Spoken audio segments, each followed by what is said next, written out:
Go to back to my profile, and I'm going to say down here under contributor to. Let me pull up mine because you don't see it live. What I was going to do is show you the at the profile. I have a section now that shows up now on mine that shows a work email.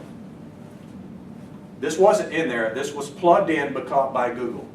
Google Plus said, oh, okay, so you're a contributor. This email address, that website domain is going to have content that's going to be shared, so I'm putting it on there. If you don't want that visible, you can turn the visibility of that off, but that email address is everywhere on the web, so what do I care? Can't control it in one spot. It also has a section here at the bottom that's added that says details for Google Contacts. So this tells me that this is what Google has added to say that, again, my authorship of any content I write. So that's one method, and that's the method you will use, probably the easiest method to use, if you have an email address at the domain you're writing the content from. But what if you don't?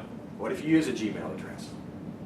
What if you don't have a domain, an email address? Then you use the second method.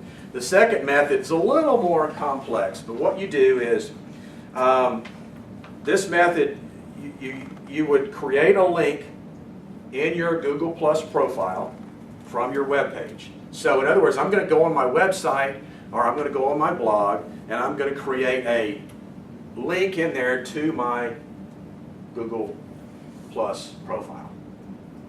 And the code on how to do that is shown right here. And if you need, you may have to have your web guy help you do that.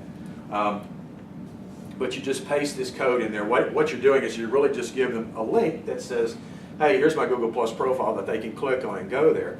But part of what you do included in that is the little tag that says that this is also verifying me as an author. So you can follow through with these steps. Once you do that, then you go to the contributor. You go to your back to your profile, go to your contributor to section, and add the site that content is going to be coming from. Add that to your contributor to section. So you create this contributor to. So this tells Google Plus anything that comes from 800biz.com is going to be attached to this profile. And it knows right there, and so that plugs it in so that, again, it ties it back to my personal profile. That has to be done in your personal profile, not your page. Personal profile. Yeah, because on your page, it seems like you can't do much. Okay. Yep, all right. Do you have to put that boilerplate on every page, or you're just saying that's the commercial? Once you set it up, you're safe on all your content not being copied? If you put now you're talking about the author box at the bottom. I put it on every blog article. And that's really just for promotional reasons then? Yep. Okay. But it also gives me that authorship that I would need to verify it back and forth. It's just an extra author, an extra authorization. Okay. Well, on my Amazing Teas website, a lot of the stuff that I wrote back in 2007, 2008 has been copied on other websites, and I was not given any credit. Right. So would it make any difference at this point to go in and claim the authorship of my content? You could go back in. I'm flattered that they used it, but yeah, right. You could go back in, and you would need to go back in and change it, and then resubmit the article. Okay. Or publish it again, which would update it. But I would have thought Google would have seen the copying, and maybe they did. But what then happened? They don't enforce we're talking that. about multiple sites. Yeah, they don't enforce it necessarily, but they don't give the other site credit for creating that page. Okay. So, in an SEO standpoint, they don't give. Okay. If let me give you an example of that. I have a pair of interior designers, a partnership of interior designers, and they each have their own website. And the content of the sites are exact. I mean, I take one site and I just say, okay, stick it on the other's domain. And the site is optimized very well. It'll show up 1, 2, or 3, 4 at the lowest for Tucson Interior Design or Interior Design Tucson. One of them will. The other one doesn't show up. Okay. because it's duplicate content. So Google goes, I'm going to give one of you guys the credit, but not both of you. I'm not. So if you were going to go out and do, you think, hey, I got this figured out. I'm going to go out and create 10 sites.